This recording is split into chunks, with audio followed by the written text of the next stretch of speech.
How to see Messenger password. Hello everyone, welcome back to our channel.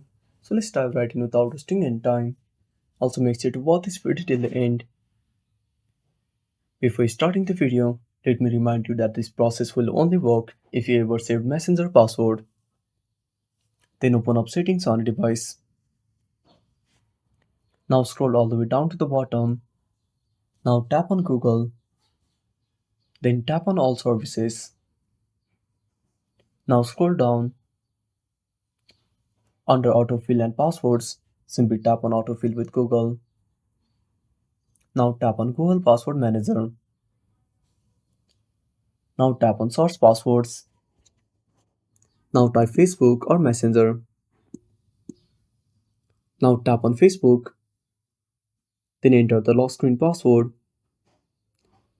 Now here you can find all of your passwords. And that's it. Thanks for watching. Make sure to subscribe our channel and hit the bell icon. See you in the next video.